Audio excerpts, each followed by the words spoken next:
Welcome to another edition of the Inked Up Runner. This is Jason, and I am with Chad Lubinski. Chad is from, I believe, Oregon. If I got it right, you're in Oregon, and Correct. And you even said it correctly. yeah.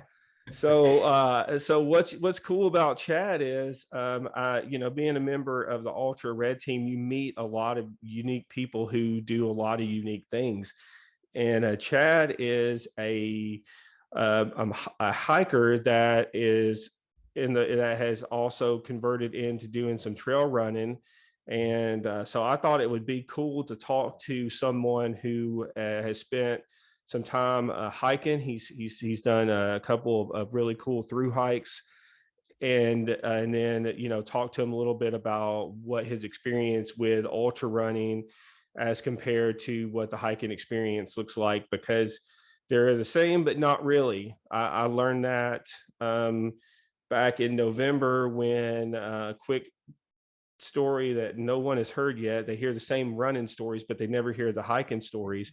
I went backpacking on a pretty tough trail here in Tennessee, and I thought my fitness was pretty good. And I thought, how hard can it be to slap a 30-pound pack on your back and go walking for 9 miles? Well, 7 hours later, yeah, that's right, folks. You heard me. 7 hours to go 9 miles. Uh, I learned that it's not the same at all. Nowhere close. And you probably know what I'm talking about, right? I know exactly what you're talking about. Sometimes I always think about, I'm like, when people say you're good at hiking or backpacking or something like that, I'm like, are they just saying like I'm good at walking, or like, how is it? But no, there is a lot more to it. And the weight, it plays a giant role. It does. It does. And like, so, like, I guess with you, you've done some pretty unique stuff. So like, how did you, like, have you always been active? What's your story with, with fitness? Have you always hiked? Did you what kind of sports did you play in school? What did that look like for you? Yeah. So I was raised in the Midwest, Wisconsin, actually. And really there, I loved adventuring and stuff like that, but I really didn't get into it until I moved to Oregon about 8 years ago. And that's just really due to the amount of public land around in Oregon, out west and all that kind of stuff. Right. So, but yeah, I've been active all my life. I was actually just telling my girlfriend the other day that I remember always being a kid and always complaining that I was always bored. And I would always be, I'm so bored. I'm so bored. My parents would be, well, go do something, and we had some acreage in Wisconsin, but it was never one of those things where you could just get lost. You always knew where you were. And so when I moved out west, it was great because I could get lost and I could just experience all these different things. And yeah, that's what led me really into backpacking at first. And then of course, with everything, like with long distance running, you do a 50K, you got to do a 50 miler. You got to do 100K. You got to do a 100 miler next, So it kind of just progressed into longer hikes. And so that's kind of where I'm at now. Yeah. So cool. So when you think about the things you've done, you've through hiked the Colorado Trail, and you've hiked the John Muir Trail. And the cool thing about ultra running is there's a lot of us that ultra run and backpack, and so a lot of folks know those trails. So how did you build your fitness to do, it's like, to be able to through hike through, let's just start out with the Colorado Trail, like, was that your first one? Was that before John Muir? John Muir was my first one. Oh, John Muir was your first one. So getting ready for John Muir, did you, I guess, for those of us who aren't through hikers or backpackers, excuse me, I hate that word, backpackers, what sort of training do you have to do to get yourself ready to put in some instances, 30 miles a day on the trail, just to get to, say, a water source, or to the next place that you got to be? Yeah, it's so true. So I think so as being a trail runner and stuff like that, like you already have kind of that base fitness. It's just going that extra step and putting that weight on your back and then just doing it. And I would say really my training was similar to what I do for trail running. Like I always, and it's a really good question because I think a lot of people don't think about training for hiking or even really trail running sometimes. Like they leave out like totally leave out strength training, mobility training, and all that. I am like a workout fiend. So I'm doing strength, mobility, all that type of stuff all year round. So I'm really pretty much in shape all year round. But when it comes to through hiking, I think there's a couple things that you really gotta know. And one, as you found out, right, it's like it's totally different with the weight in your pack. And so one of the first things is getting rid of everything you don't need. Mm-hmm. But then the second thing is just like in an ultra running scene is that constant forward progress. So putting in those 30-mile days is just getting up early and really not, for me, like I just don't really take breaks during the day. And I just pretty much just keep walking all day. It's just that constant forward progress. And then eventually you kind of, you're like, wow, I got 25, 30 miles in. But the other thing is I always saw people on the John Muir Trail and I always kind of laughed about it. They would be packing up their stuff around 9:30 a.m., 10 o'clock a.m., and then they'd start hitting the trail. Well, it's already hot. It's already hot. The JMT is exposed in the Sierra Nevada. I mean, I was starting at 5:30, 6 o'clock, which was still decently early, but not as early as some people. And I just hike all day. Whereas they start at 9:30 and then they end at 4. So it's really the time elapsed on your feet, I think, is huge. And then just trying to pare down that kit as much as you can. The JMT is a perfect example for me. I was carrying 8.5 days of food, 8.5, and I'll never do that again. It was, wow, that's a lot. Yeah, the resupply points were so far, and you had to carry a bear canister as well. So I was dying, man. And so yeah, and you're at elevation. You got to contend with the elevation. So yeah, shakedown hikes are the biggest. So going out on an overnighter, 2-nighter before like a bigger hike are the best things too, because then you can learn what works, what doesn't work, what do I need, what do I not need. Right. So when you do like, did you like start out of the box with the whole ultralight kind of scene? Because I know I know before we were talking, I'm one thing that a lot of people don't know about me is I'm just getting into it, but I'm a huge backpacking fan. And there's a guy I was just telling Chad about beforehand. His name is Abi Tat, and he has hiked the Triple Crown. And like I was watching how his kit, of course, his kit is like ridiculous heavy because he carries like a drone and he carries like all this camera equipment because he runs this Bad to the Bone YouTube channel, and the way he chronicles his high, I don't know how in the hell he does it all. Like, and he edits it all from his iPad off the trail, but on the trail. But anyway, he uses like an ultralight tent with an ultralight pack, and he just goes as minimal as possible with all the basic stuff. Is that kind of how you went about your through hikes? Is just went extremely ultralight? So one thing that's funny is I met IBTAT this year, and I figured I was going to meet him actually because the CDT, the Continental Divide Trail, runs some of the Colorado Trail. And I was just leaving Breckenridge, Colorado, and I was hiking southbound. He was going northbound.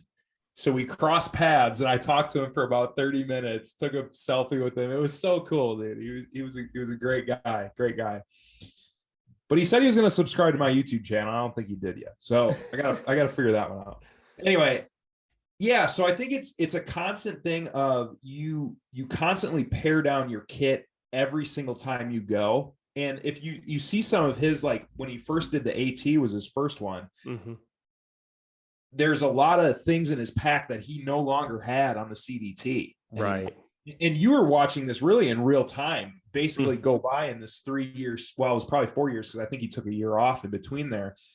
And you kind of just see all this stuff lessening.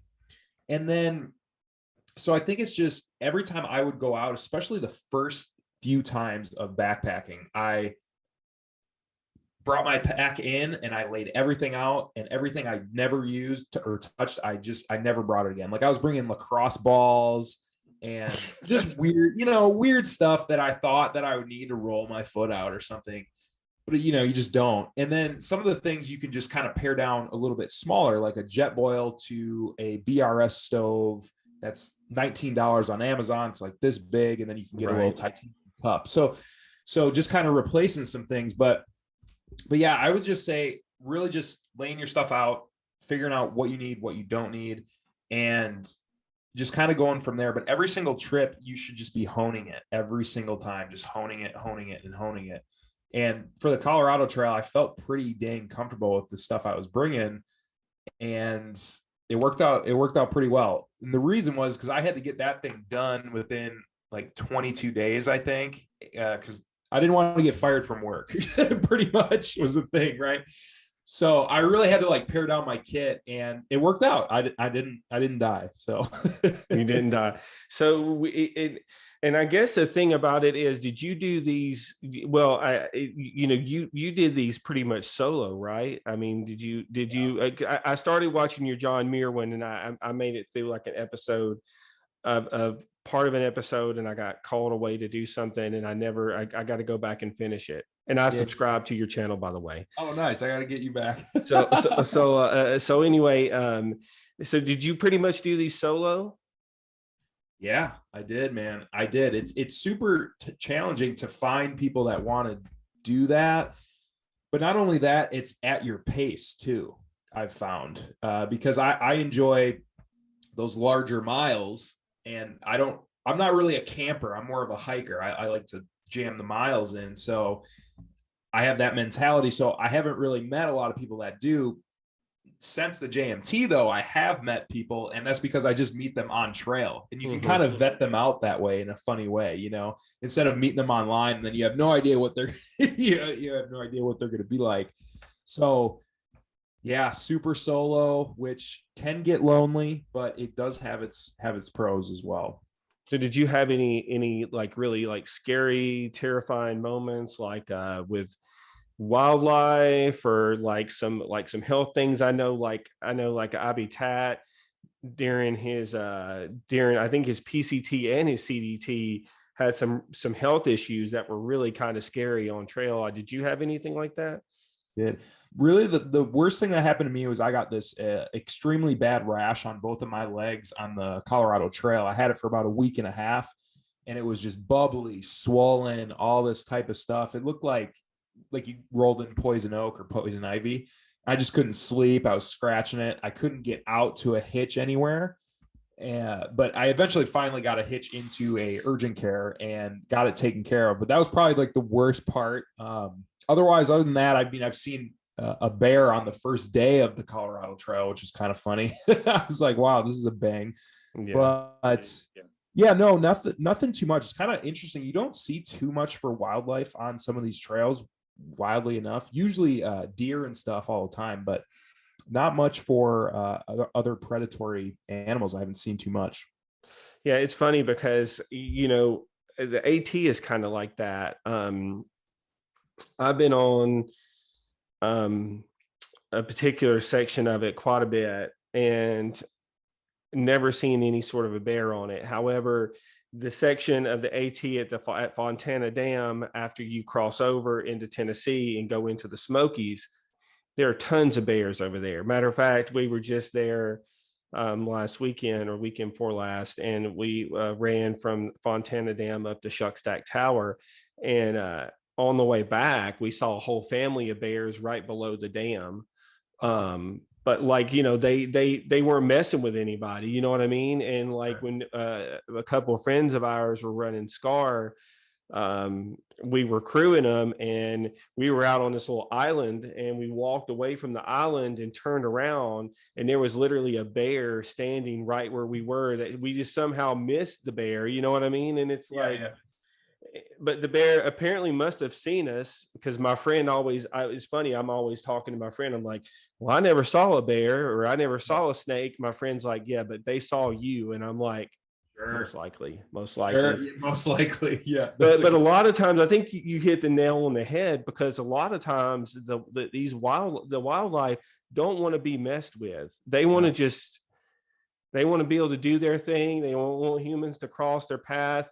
You know, in the rare occasion you'll have an aggressive bear, or you'll have like a mountain lion out west or something like that. That's great that you come across that really wants to kind of give you a hard time. But for the most part, you really don't have any issues with that. I know, watching all of Habitat stuff, he really, I think he was more scared of what was it, the moose, than he was anything else, right? Because those things can charge you and pretty much kill you.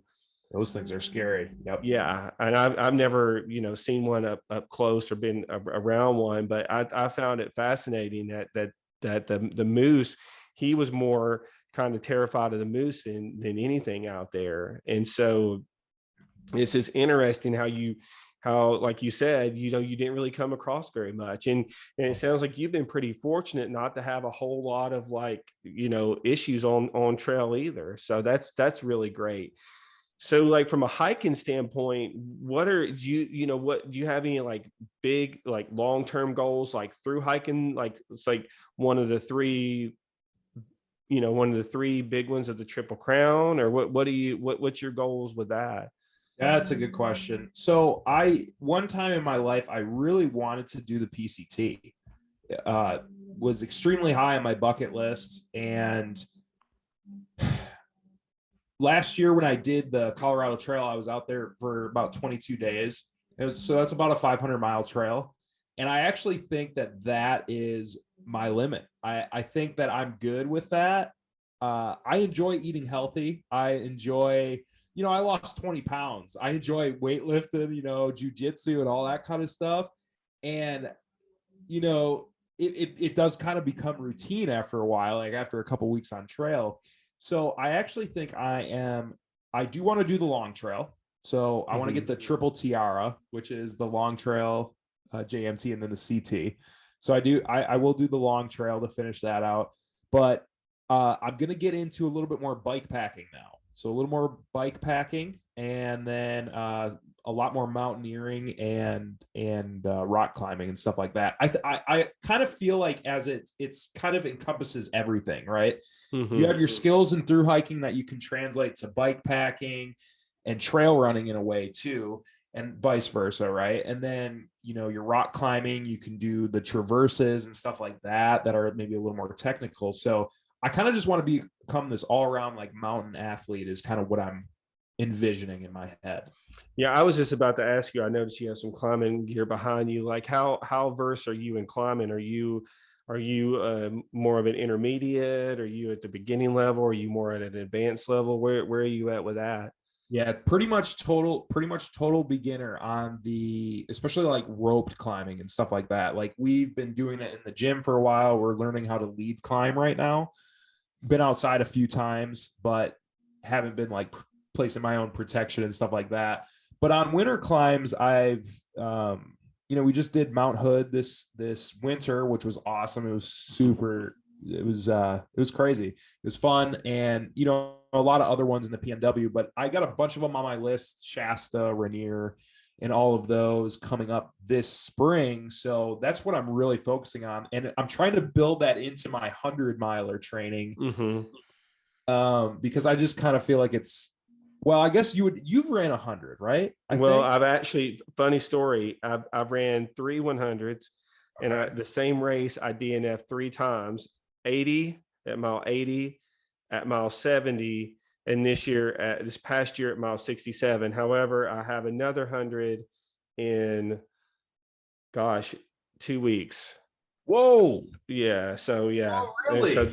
So this. Woo! Yeah. So and so it's funny because like the 50 is my sweet spot. It's my best distance. I'm not really fast at the 50K distance, and I've had some, like the first year at the 100, I literally lost my mind and just quit.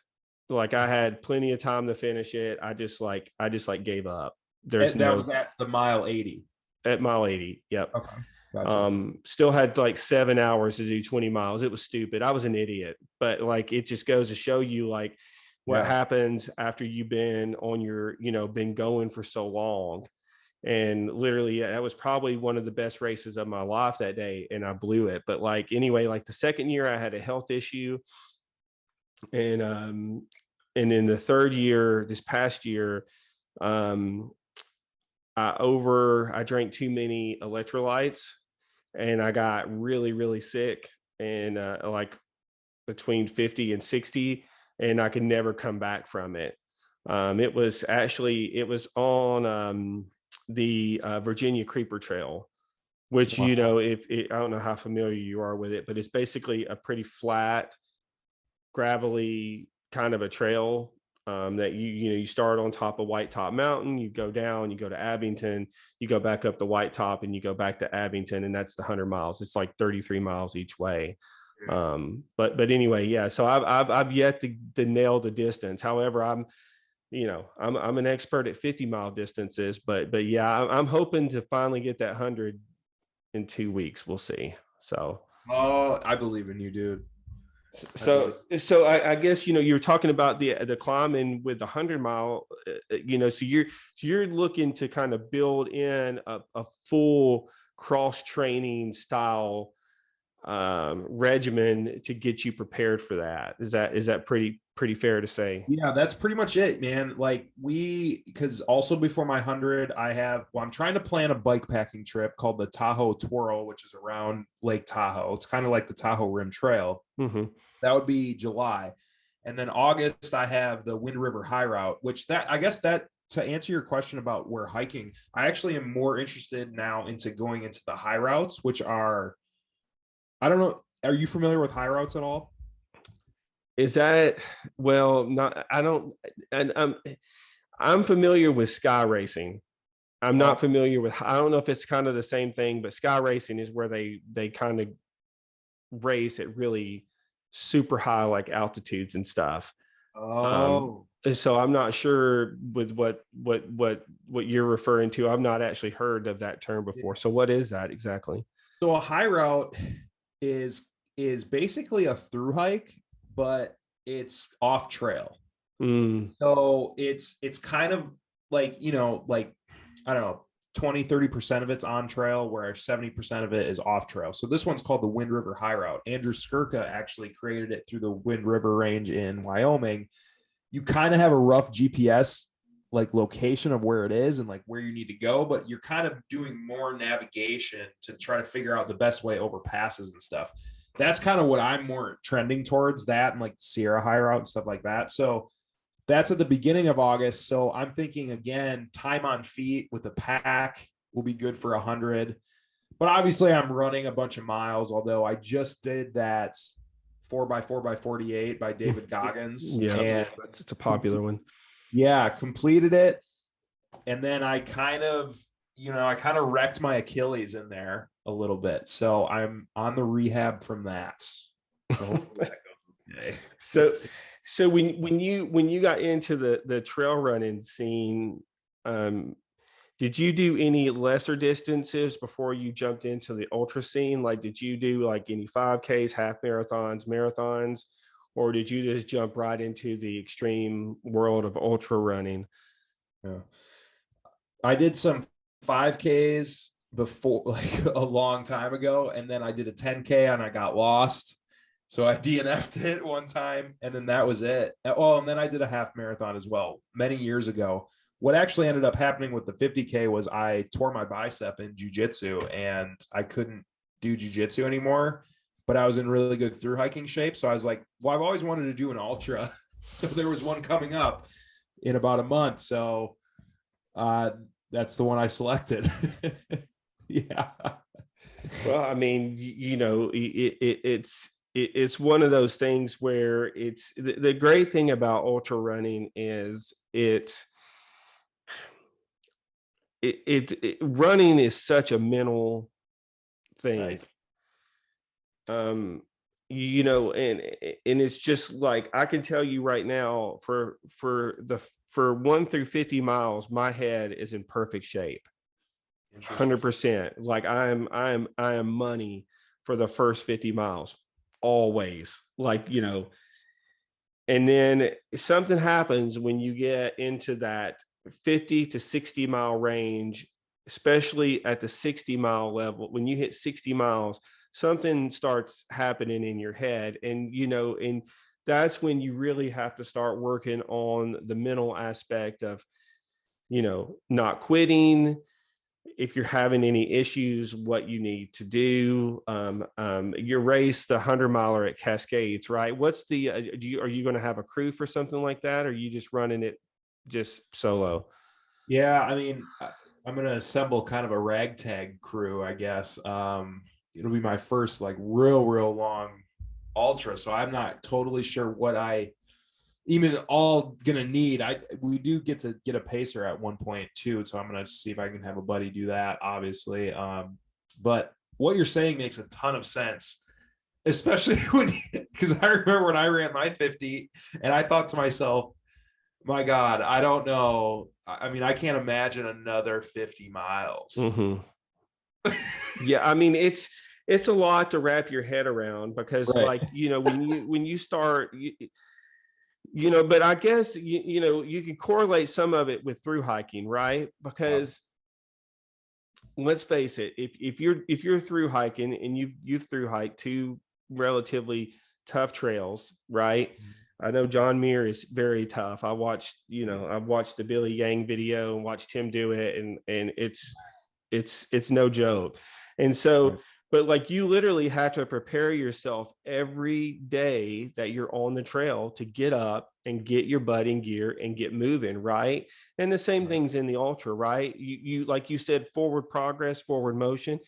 That's the secret to a 100 miler is just to continue motion. And I've yet to fully complete one, but I know my mistakes each and every time, and like, this year I'm hoping to right the ship and finally get the demon, exercised, so to speak. But it's definitely such a mental piece of, I think a crew is very important, especially it sounds like and I don't know much about the Cascades, but that's a fairly large ultra out there, isn't it? I think so. Yeah. Yeah, I Yeah. believe it is. What's your elevation on that? Total elevation gain for the whole thing, I think, is actually only 12K of elevation gain, which I don't think is too bad over 100 miles. It's not for it's kind of, I can tell you out here on the East Coast, we don't have like the big mountains like you guys have out there. So 12,000 is probably above average for a lot of for some of our hundreds. We do have some more, difficult ones that have a ton more elevation, like, that gets way up in the range. But yeah, I mean, that would be considered, I think, lower on the lower end for something, Yeah. for like the 100. I guess out west, definitely, because I know there's some really big ones out west. Out east, it's probably more of like the common average, maybe a little above average than what we're used to. So, but like you have good strong hiking legs, so like, like if you already started like game planning, like what that's going to look like running the flats and hiking the ups and stuff Right. like that. I mean, have you what does that look like for you? I mean, trying to learn that aspect of preparing. Yeah, yeah. I mean, when I did my 50 miler, I actually think I was a little too conservative in it. And because I was doing that for most of it, walking the ups or power hiking the ups and kind of running the flats in the downhills. I also like I was not fast in aid stations at all. My rollover time was so slow. I mean, I didn't know what I wanted. I was sitting there trying to figure stuff out. It's like I was at the grocery store or something. Mm-hmm. It was terrible. And so all of those things I could get a lot better at. But I think that I will have to be conservative like I was for the 50 on the 100. Mm-hmm. If I was going to run the 50 again, I would have been less conservative, obviously, now. But I think the way I ran my 50 should be maybe perhaps the way I run my 100, because I almost do feel you're totally right. I think hikers have a good a good feel for it, because it's, again, time on feet. And when you're, hikers are going, 12, 13-hour days every single day, time on feet, time on feet, time on feet with a pack, they're not doing the miles, but they're still moving their feet every time. And there's times on 100, I'm sure, where you're probably just walking. Mm-hmm. Oh, So absolutely, absolutely. yeah. There's no doubt. There's tons of that, and I mean, I think that's part of the preparation. I think and I think the great thing is getting involved with people that have some experience planning out your food and whatnot. Have you found like that you're able to pretty much eat whatever during these races that you've ran in? Dude, honestly, it was the weirdest thing, because when I ran the 50, it was the only time I've ever had stomach problems, ever, on any kind of long trail run, anything. And the ginger ale solved that issue. But so I don't know what that was about. Could have been because I had an energy drink in the morning, and I never drink energy drinks. I don't know why I Mm-hmm. did that. It's one of those things where you say, do not eat anything than what you're used to, right? Mm-hmm. What do? I do this. I literally jam an energy drink.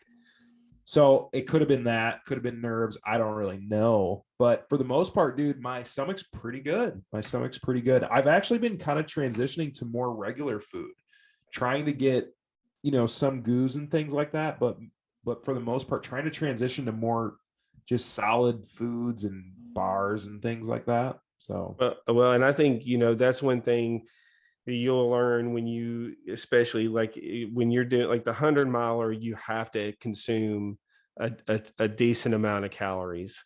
I think I've had some coaches tell me somewhere around 200 to 250 calories an hour. sure. Just because otherwise your body's going to give out from just no depletion of energy. And I think you pretty much have to figure out what works for you, right? And I kind of I'm fortunate, I have kind of an iron stomach and I can eat anything, right? So I can I can pretty much eat whatever during these races and not have any problems. And so if you're fortunate like that, then that may work for you from the standpoint of going into an aid station, grabbing what you want, or like if you're going to have a crew there, having 3 or 4 things ready to go and just walking in and picking whatever it is that you want, right? Like I knew going into each aid station, I would pull my phone out. Of course, I didn't have service everywhere, but when I had service, I'd pull my phone out and I would text them and say, I want this, this, and this. And as soon as I got there, they would have it ready for me and ready to roll.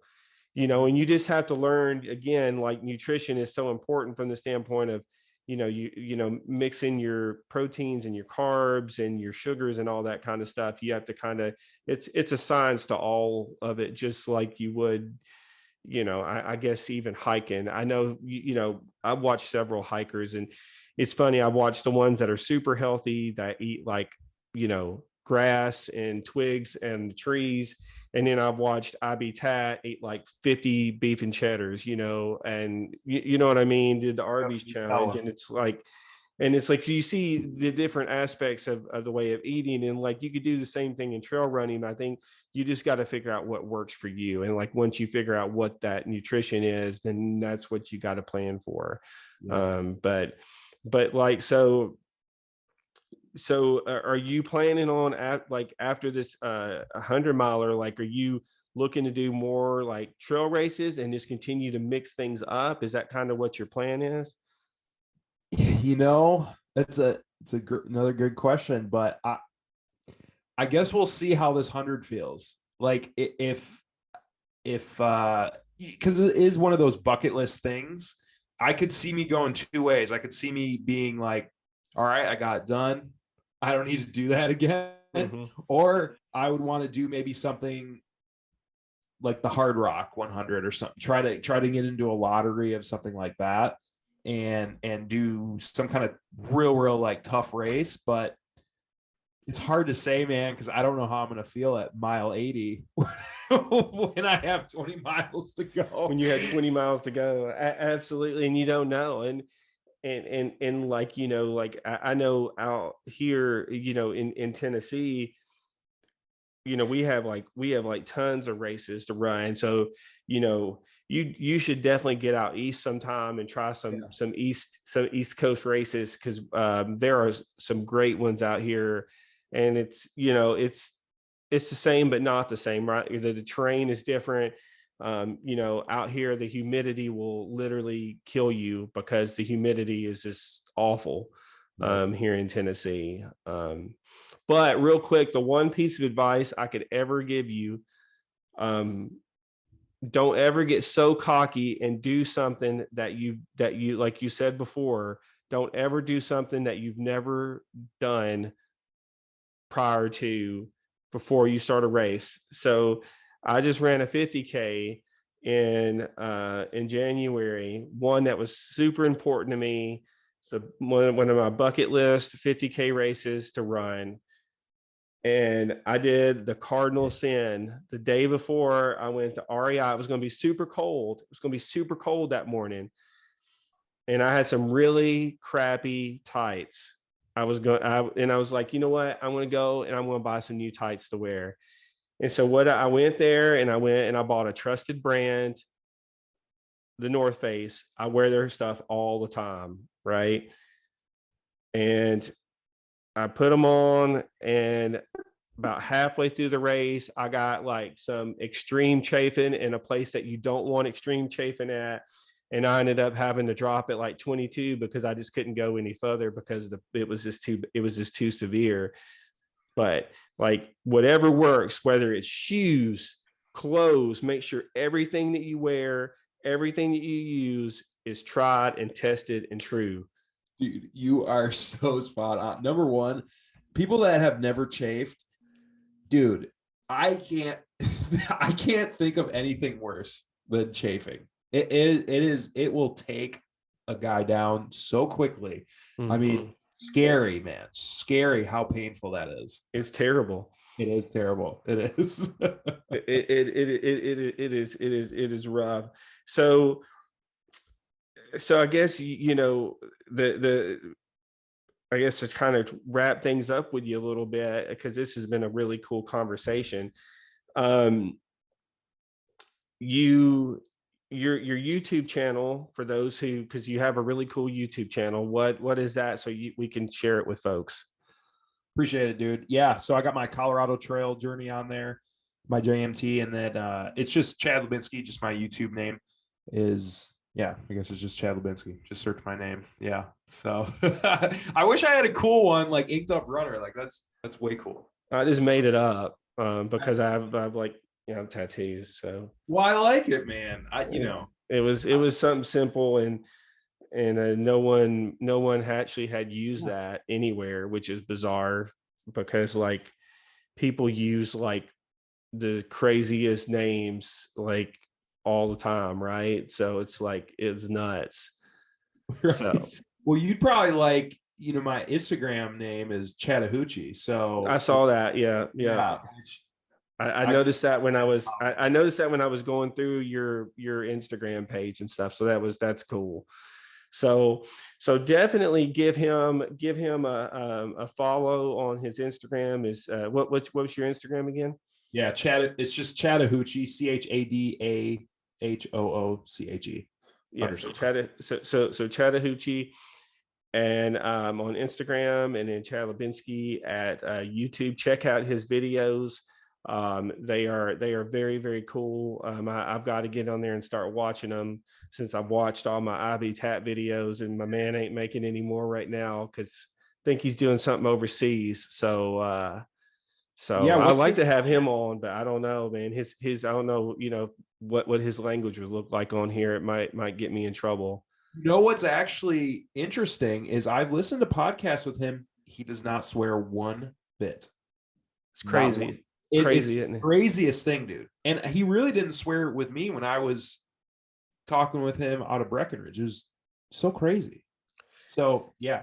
And I don't know if it's a personality as much as it is who he really is, or what, because like I've heard people say that that's like who he really is. Like he's very to the point. He really just don't give a damn. What he says is what he says, and it's how he feels, and like he just does what he does, right? So I don't know.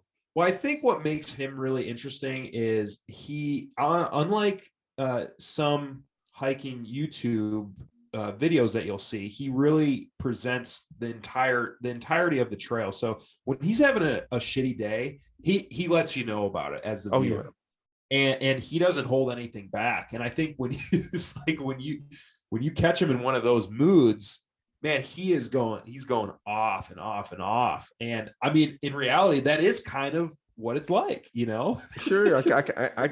Dude, I can't imagine. I mean, I can't imagine like I mean, like I was watching this one girl. It was her and her husband initially, and they were hiking the AT, and he ended up stopping, and then he ended up coming back to her. But she was like, she was knocking off like crazy amounts of miles every single day. And it was funny watching the difference between her, right? Just pounding out these crazy ass miles, right? And then you have him that some days after 10 miles, he's just like, screw it. I'm putting up my tent. I've had enough of this day. It is what it is. If you don't like it, I don't really care. But I'm having a bad day. I'm not going to sit here and try to push something out just to say that I did it, which is pretty amazing because he's had some major accomplishments doing it his way and not following like a specific formula. Yeah, he is. Yeah, because he'll have his coffee every morning and da da da da da. I mean, that's one of the things that I kind of bypassed on my trails is coffee. I just do a Mio Energy now just for being fast, but he really enjoys coffee and having morning coffee. And that's pretty much his primal branding of his YouTube now, where he does his his coffee, and he does his whole spiel, right? Mm-hmm. And he don't care, man. It takes him extra time in the morning. He doesn't care. Yeah. And he's a lot like you though, because he starts early in the morning. He's one of those people that unless he's doing like a ridiculously short day, he's like you where he's starting at like 6:30 in the morning, sometimes even earlier than that. I know there were some days on the PCT where he was like up at like 5 a.m. going. I mean, I guess and there's days when you're on trail like that you have to just get moving like that. So right. I don't know. Yeah. Great channel. That's another good channel. Cool. Well, that's it for this week's episode. And you know, I've got more interviews lined up, and there'll be more of those put on as I get them knocked out and edited and all that kind of good stuff. And that's it for this one. And I will see you on the trail.